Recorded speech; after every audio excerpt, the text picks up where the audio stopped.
নমস্কার, কেমন আছেন সবাই? আমি অনিমা মল্লিক আর আপনারা দেখছেন বেঙ্গলি ফুড উইথ অনিমা। আজ আমি রান্না করব কলা পাতায় কচুর লতি আর চিংড়ি ভাপা। কচুর লতির অসাধারণ একটি রান্না। এই রান্নাটি একবার খেলে এর স্বাদটা মুখে লেগে থাকে। চলেন তাহলে ভিডিওটা শুরু করি। এই রান্নাটা করতে গেলে সব থেকে প্রথমে আমি কলার পাতাগুলো এইভাবে কেটে নেব। কলার পাতাগুলো কেটে ধুয়ে শুকিয়ে নেব।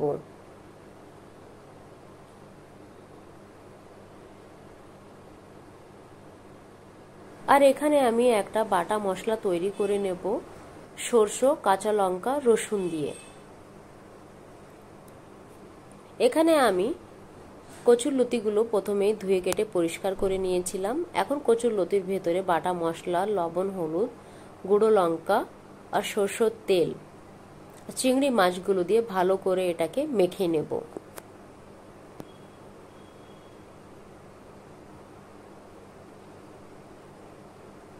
এটাকে ভালো করে মেখে নিতে হবে।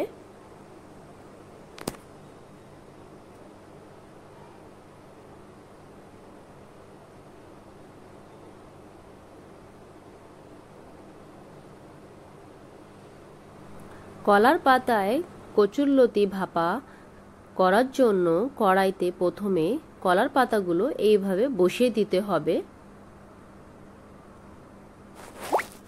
আমি এখানে প্রথমে দুটো কলার পাতা বসিয়ে দিয়েছি, আর একটা কলা পাতা সরষের তেল ভালো করে মেখে নিচ্ছি। কলা পাতায় সরষের তেল মেখে কড়াইতে আমি এটা সব থেকে উপরে বিছিয়ে দেব।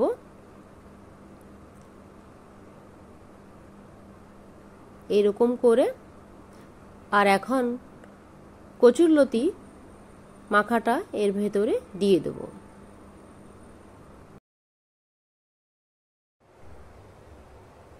আর গ্যাসটা অন করে কড়াইটাকে গ্যাসের উপরে বসিয়ে দেব। প্রথমে গ্যাসের ফ্লেমটা 5 থেকে 7 মিনিটের জন্য হাই ফ্লেমে করে রাখবো, আর এটাকে ঢেকে দেব।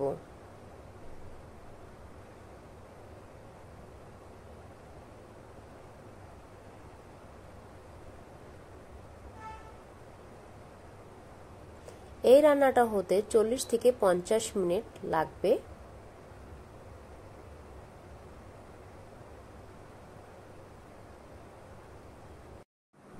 10 মিনিট পরে ঢাকনাটা খুলে আর গ্যাসের ফ্লেমটা একদম লো করে আমি এই রান্নাটা করব যতক্ষণ না এই জলটা শুকিয়ে যাবে। প্রচুর জল বেরিয়েছে।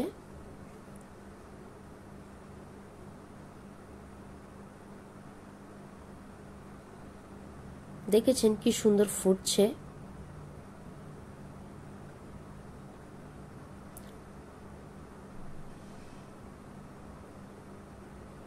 কুড়ি থেকে 25 মিনিট পরে অলমোস্ট ঝোলটা শুকিয়ে গেছে। এখন আমি এই কলা পাতাগুলো একটা থালার উপরে এইভাবে করিয়ে নামিয়ে নেব।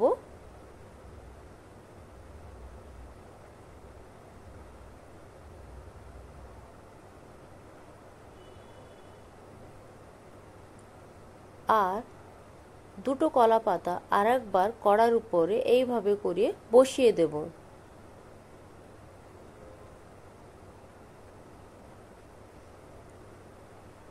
আর একটা কলা পাতায় সরষের তেল মেখে যে আমি কলা পাতাটা নামিয়ে রেখেছি ওর উপরে এইভাবে বিছিয়ে দেব। আর একটা প্লেটের সাহায্যে আমি এটাকে উল্টিয়ে দেব।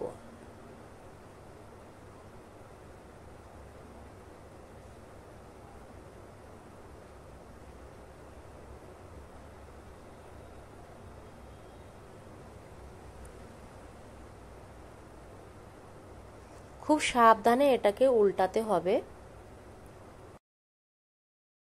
উল্টানোর পরে কলার পাতাটা ঠিক এইভাবে কড়াইতে আরেকবার বসিয়ে দিতে হবে। উল্টানোর পরে আরেকবার এটাকে 25 মিনিট গ্যাসের উপরে রেখে দিতে হবে, গ্যাসের ফ্লেমটাকে লো করে। কচুরলতি উল্টানোর পরে যখন জলটা একদম শুকিয়ে যাবে, ঠিক এইভাবে, তার মানে আমাদের কচুর লতিটা একদম সেদ্ধ হয়ে গেছে আর রেডি হয়ে গেছে কলা পাতায় কচুরলতি চিংড়ি ভাপা। এই রান্নাটা কাঠের উনুনে করলে 30 মিনিটে হয়ে যেত। যেহেতু আমি এই রান্নাটা গ্যাসে করেছি তাই একটু সময় বেশি লেগে গেছে। এই রান্নাটা কেমন লেগেছে অবশ্যই আমাকে কমেন্টের মাধ্যমে জানিও। আর ভিডিওটা যদি ভালো লেগে থাকে তাহলে লাইক, শেয়ার এন্ড সাবস্ক্রাইব করো। দেখা হচ্ছে পরবর্তী অন্য কোনো ভিডিওতে। ততক্ষণের জন্য টাটা।